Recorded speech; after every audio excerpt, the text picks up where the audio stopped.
বিসমিল্লাহির রহমানির রহিম। আসসালামু আলাইকুম। সুপ্রিয় শিক্ষার্থীরা, আশা করি তোমরা সকলেই ভালো আছো। তোমরা ভালো থাকো, এটাই আমাদের প্রত্যাশা। তবে তোমরা করোনা দুর্যোগকালে অর্থাৎ এই প্যান্ডেমিক সিচুয়েশনে স্বাস্থ্যবিধি মেনে সকল কাজকর্ম করছো, পাশাপাশি পড়াশোনাও তোমরা চালিয়ে যাচ্ছ। তো সেই পড়াশোনা এবং নিজের দক্ষতা বৃদ্ধির লক্ষ্যে আমরা আজকে নতুন করে আবার শুরু করলাম সপ্তম শ্রেণীর তথ্য ও যোগাযোগ প্রযুক্তি বিষয়টি। আর সেই সাথে আমি রয়েছি তোমাদের সাথে মোহাম্মদ মনিরুজ্জামান, সহকারী শিক্ষক ICT, Ghatal cantonment public school and college. তো প্রথমেই আমরা জেনে নিব তথ্য ও যোগাযোগ প্রযুক্তি বলতে আমরা কি বুঝি এবং কিভাবে এই সকল বিষয়গুলো আমরা আমাদের প্রাত্যহিক বা দৈনন্দিন জীবনে প্রতিনিয়ত ব্যবহার করছি। পাশাপাশি এই করোনা দুর্যোগকালে অর্থাৎ প্যান্ডেমিক সিচুয়েশনে সেই বিষয়গুলোর ব্যবহার এবং আমাদের প্রতিনিয়ত এত বাড়তেছে, যেখানে আমরা আমাদের জীবনযাত্রার প্রতি ক্ষেত্রেই এখন তথ্য ও যোগাযোগ প্রযুক্তি দ্যাটস মিন আইসিটি এই কথাটা আমরা ব্যবহার করছি এবং পাশাপাশি এটার আমরা সুফলও পাচ্ছি। তো সেই সাথে আমরা প্রথমেই জেনে নেই তথ্য বলতে কি বোঝায়, যোগাযোগ বলতে কি বোঝায় এবং প্রযুক্তি বলতে কি বোঝায়। তাহলে আমরা আগের ক্লাসে জেনেছি কোনো ঘটনা, কোনো সংবাদ, কোনো বিষয় সম্পর্কে বিস্তারিতভাবে জানার নামই তথ্য। অর্থাৎ যদি এমন বলা হয়, যেমন আমরা ক্লাস 6-এ শিখেছি, একজন কৃষক যখন ফসল এর সকল বিষয়াদি সম্পর্কে ঘরে বসেই কম্পিউটার এবং ইন্টারনেটের মাধ্যমে সে জানতে পারে, তাহলে এটা একটা সে তথ্য। কোনো একটা মাঝি বা জেলে যখন নদীতে বা সমুদ্রে যায় মাছ ধরতে, সে যখন সাথে রেডিও বা যে সকল এই স্মার্টফোন এখন আমরা যেটা বলি সেটা যদি নিয়ে যায়, মুহূর্তেই সে আবহাওয়া অধিদপ্তরের খবর জানতে পারে। তাহলে এই যে কোনো ঘটনা অথবা যেমন আমরা কোনো পরীক্ষার ফলাফল, আমরা পঞ্চম শ্রেণীতে যে পিইসি পাবলিক পরীক্ষা দিয়েছি সেটার ফলাফল আমরা ঘরে বসেই জানতে পেরেছি। এখনও আমরা এই ঘরে বসেই আমরা এই যে পড়াশোনা করতেছি, এটাও কিন্তু আমরা ঘরে বসেই কিসের মাধ্যমে, কম্পিউটার এবং ইন্টারনেটের মাধ্যমে বা স্মার্টফোনের মাধ্যমে। তাহলে এটাও একটা কিন্তু তথ্য। যেমন আমরা যদি আর একটা কথা বলি যে 15 তারিখ বা 16 তারিখ পর্যন্ত বাংলাদেশের সকল শিক্ষা প্রতিষ্ঠান বন্ধ থাকবে, এটা একটা তথ্য। তাহলে এরকম কোনো ঘটনা, কোনো সংবাদ বা কোনো বিষয় সম্পর্কে বিস্তারিতভাবে জানার নামই তথ্য। আর এই তথ্যটা যখন এক ব্যক্তি অথবা এক প্রতিষ্ঠান অথবা এক দপ্তর থেকে আরেক দপ্তরে আমরা কি করি, পাঠাই, সেটাকেই বলা হয় যোগাযোগ। যেমন আমরা এক ব্যক্তির কাছ থেকে আরেক ব্যক্তির কাছে যখন কোনো তথ্য আমরা পাঠাই, সেটা হলো কি যোগাযোগ। সেটা নিজে যায় অথবা অন্য কারো মাধ্যমে অথবা কোনো কিছুর মাধ্যমে যদি আমরা পাঠাই, সেটাই হলো কি যোগাযোগ। প্রযুক্তি, তাহলে আমরা প্রযুক্তি বলতে আমরা কি বুঝি সেটা যদি সহজ কথায় আমরা বলি, বিজ্ঞানের কতগুলো কলাকৌশল প্রয়োগ করে জীবনযাত্রার যে সকল কাজকর্ম সেগুলোকে সহজ করাটার নামই হলো প্রযুক্তি। যেমন মোবাইল ফোন, এটা একটা প্রযুক্তি, কারণ এটা আমাদের জীবনযাত্রা এবং জীবনের যে সকল কাজকর্ম সেগুলোকে অনেক সহজ করেছে। পাশাপাশি রেডিও, টেলিভিশন, গাড়ি, mobile phone, internet, laptop, desktop, অর্থাৎ আমরা যত কিছুই বলি না কেন সকল কিছুই এক একটা হলো প্রযুক্তি। আর এই প্রযুক্তিগুলোই মূলত মানুষের কল্যাণে বা মানুষের সমাজের কল্যাণে বা জীবনের কল্যাণে ব্যবহার করা হয়।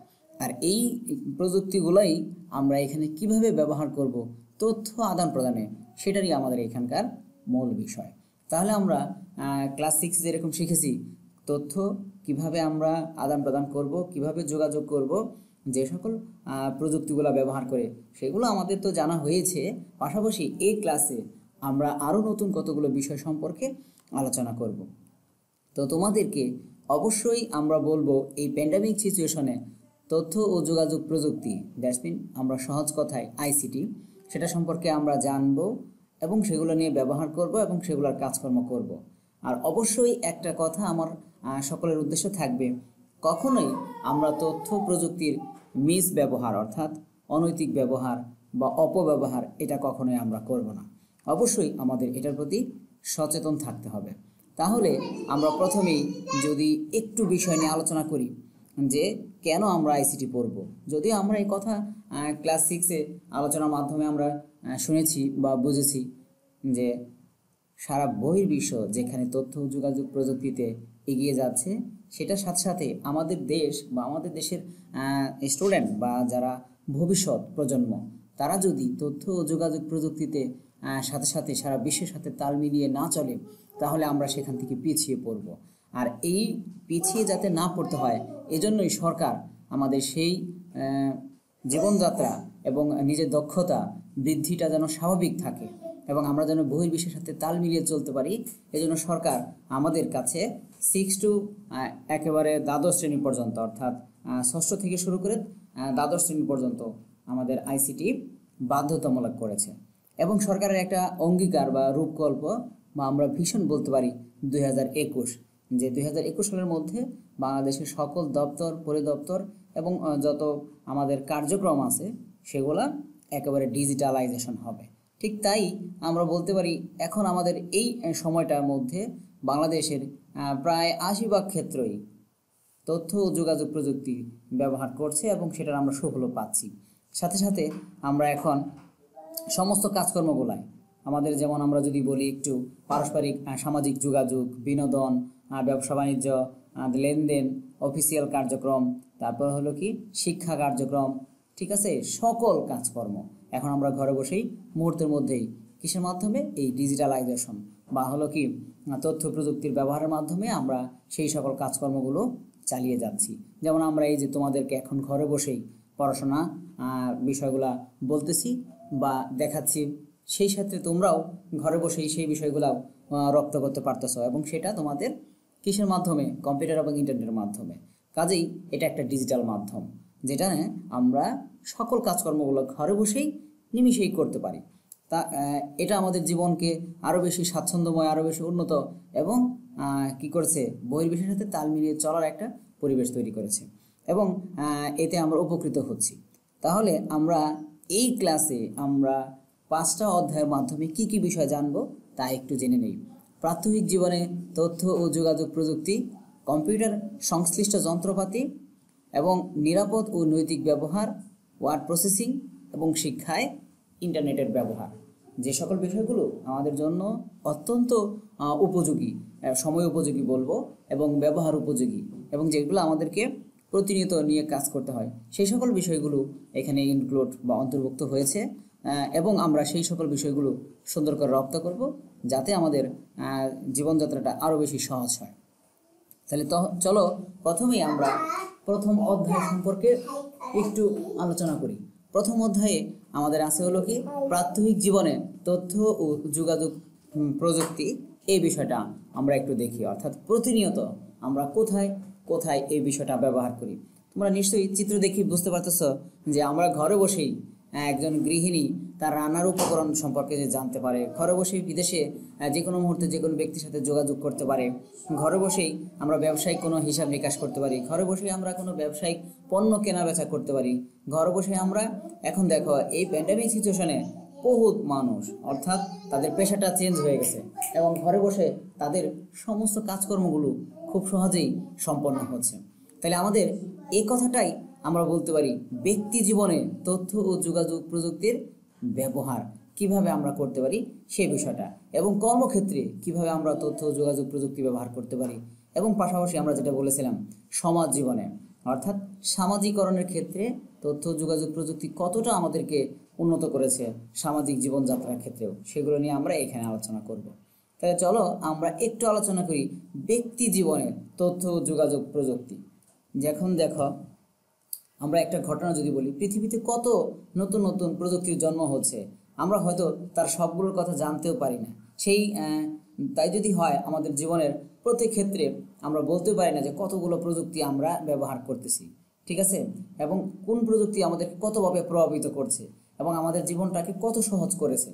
অর্থাৎ যেমন দেখো যে কোনো না কোনোভাবে এই প্রযুক্তি ব্যবহার করি কিংবা তার জীবনে আমাদের যোগাযোগ প্রযুক্তি কোনো না কোনো পরিবর্তন এনেছে, ঠিক আছে, অথবা কোনোটা আনেনি। তাহলে এরকম আমরা যদি বলি চিত্র দেখে একটু সহজে আমরা বুঝতে পারতেছি আমাদের চারপাশে যে কেউ এখন ইচ্ছে করলে অন্য একজনের সাথে মোবাইল ফোনে সহজে যোগাযোগ করতে পারে। যেমন আমার কোনো ফ্যামিলির কোনো মানুষ, অথবা আমার অফিসের কোনো একজন কলিগ, অথবা আমার হলো কি পার্শ্বের কোনো ব্যক্তির সাথে মুহূর্তেই আমি কমিউনিকেশন করতে পারি। সেটা কিসের মাধ্যমে? সেটা হলো কি কম্পিউটার এবং ইন্টারনেট, বা আমরা সহজ কথায় বলতে পারি সেটা হলো মোবাইল ফোন। মোবাইল ফোনের মাধ্যমে আমরা খুব সহজেই ঘরে বসেই যে কারোর সাথে আমাদের পারস্পরিক যে যোগাযোগ অথবা কোনো তথ্য আদান প্রদান সেটা সহজেই করতে পারি। যেমন দেখো, সেটা আমার ব্যক্তিগত প্রয়োজনে হতে পারে, সামাজিক প্রয়োজনে হতে পারে, রাষ্ট্রীয় প্রয়োজনে হতে পারে, ব্যবসায়িক প্রয়োজনে হতে পারে, অথবা কি আমাদের অফিসিয়াল কোনো কাজে হতে পারে। তাহলে দেখো, একেবারে সাধারণ মানুষের জীবনেও সেটি ব্যবহৃত হয়। যদি তুমি চোখ মেলে চারিদিকে তাকাও, দেখবে চারপাশের সকল মানুষেই, যেমন স্কুলের শিক্ষকরা, ক্লাসের বন্ধুরা, কোনো ব্যক্তি, ঠিক আছে, যে কোনো অবস্থান থেকে মুহূর্তেই ঘরে বসেই মোবাইল ফোনের মাধ্যমে অন্য কারোর সাথে সে যোগাযোগ স্থাপন করতে পারে। এবং দেখো, পাশাপাশি আমরা টেলিভিশন এখন হলো বিনোদনের সবচেয়ে একটা মোক্ষম মাধ্যম, যেটা আমরা ঘরে বসেই খুব সহজেই বিনোদন করতে পারতেছি।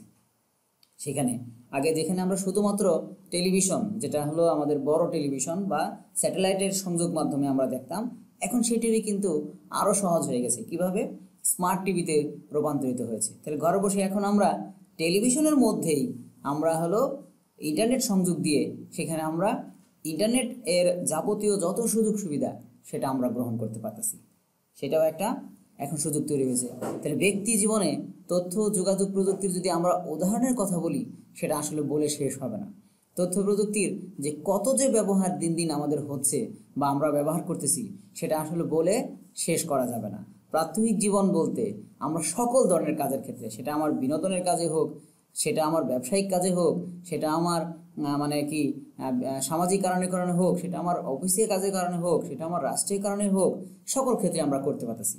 এটা যেমন আমরা জিপিএস, তোমরা হয়তো পূর্বে এটা শোনো নাই, গ্লোবাল পজিশনিং সিস্টেম যেটাকে আমরা বলি। কোনো ব্যক্তি যদি গাড়িতে একটা জিপিএস লাগায়, তাহলে গাড়িটা কোথায় আছে, গাড়িটা কত গতিতে চলছে, গাড়িতে কতটুকু তেল আছে, এবং গাড়িটা আমার অবস্থান থেকে কত দূরত্বে আছে, সেটাও আমরা দেখতে পারতেছি বা সেটা আমরা জানতে পারতেছি। তাহলে মুহূর্তের মধ্যেই সেই সংকেতগুলা আমরা জানতে পারি। তাহলে যেমন দেখো, আমরা যদি বলি একটা কথা, যে স্যাটেলাইট, তাহলে 12ই মে 2018 সালে বাংলাদেশে প্রথম স্যাটেলাইট মহাকাশে প্রেরণ করা হয়, এবং তার নাম বঙ্গবন্ধু স্যাটেলাইট 1 নামের এই যানটি মহাকাশ অর্থাৎ যুক্তরাষ্ট্রের কেনেডি মহাকাশ কেন্দ্র থেকে উৎক্ষেপণ করা হয়, এবং নিজস্ব স্যাটেলাইটের মাধ্যমে আমাদের দেশ 57তম দেশ। তাহলে এটা হলো কি, ওই জিপিএসটা এই স্যাটেলাইটের মাধ্যমে কাজ করে, এবং স্যাটেলাইট পৃথিবীকে কেন্দ্র করে পৃথিবীর চারিদিকে একটা নির্দিষ্ট কি কক্ষপথে সে প্রতিনিয়ত ঘুরে, যেটাকে আমরা বলি জিওসিনক্রোনাস অরবিট, এবং এটা পৃথিবী থেকে 36,000 কিলোমিটার দূরত্বে বা 22,000 মাইল দূরত্বে অবস্থান করে। সেখান থেকে আমাদের পৃথিবীর চারদিকে প্রতি 24 ঘন্টায় একবার করে ঘুরে, এবং যখন যে প্রান্ত থেকে যে কোনো ব্যক্তি যদি কোনো সিগন্যাল, সেটা এখন আমার ইন্টারনেটের সিগন্যাল হোক, সেটা আমার জিপিএসের সিগন্যাল হোক, সেটা আমার রেডিওর সিগন্যাল হোক, সেটা আমার মোবাইল ফোনের সিগন্যাল হোক, যে কোনো সিগন্যালই মুহূর্তেই আমরা পৃথিবীর এক প্রান্ত থেকে অপর প্রান্তে পাঠাতে পারি বা পাঠানো হয়, সেটা সম্ভব এই স্যাটেলাইটের মাধ্যমে। আর এখন আমাদের নিজস্ব স্যাটেলাইট হওয়াতে তাহলে আমরা সকল চ্যানেল, টেলিভিশন চ্যানেলগুলা, রেডিও চ্যানেলগুলা, সেটাও আমরা এই আমাদের নিজস্ব স্যাটেলাইটের মাধ্যমে ব্যবহার করছি। এতে আমাদের অনেক কি হচ্ছে, সুবিধা হচ্ছে, এবং আমাদের দেশের অর্থনৈতিক বা যে টাকাগুলো বাইরের দেশে আমাদেরকে ভাড়া বিনিময়ে দিতে হতো, সেটা আমাদের এখন আমাদের দেশেই থাকতেছে। তাহলে এরকম আমরা সুযোগ সুবিধা প্রতিনিয়ত পাচ্ছি। তাহলে তোমাদের প্রতি আজকে আমার টাস্ক থাকবে যে ব্যক্তি জীবনে আমরা কতগুলো ক্ষেত্রে তথ্য ও যোগাযোগ প্রযুক্তি ব্যবহার করি, সেই সকল বিষয়গুলো তোমরা সুন্দর করে দেখবে এবং রপ্ত করবে। আগামী দিন আমার কাজ হবে যে তোমাদের প্রত্যেকেই এই টপিকটা সুন্দর করে পড়বে এবং সেটা লিখবে, এবং যদি কারো মনে হয় কোনো বিষয়ে প্রবলেম হচ্ছে, কোনো শব্দ অথবা কোনো একটা ডিভাইস সম্পর্কে প্রবলেম হচ্ছে বা বুঝতে পারতেছো না, সেটা অবশ্যই আমার ব্যক্তিগত ভাইবারে তোমরা জানাবে। আমি অবশ্যই সেটা পরের ক্লাসে আলোচনা করব। আর অবশ্যই তোমরা এই 1 নম্বর পার্টটা সুন্দর করে পড়বে এবং লিখবে। তো এই পর্যন্তই আজকে থাকবে। সকলে ভালো থাকো, এবং করোনা দুর্যোগ মুহূর্তে তোমরা একেবারে স্বাস্থ্যবিধি মেনে সকল কাজকর্ম পাশাপাশি অবশ্যই পড়াশোনা করবে, এই প্রত্যাশায় শেষ করছি। আল্লাহ হাফেজ।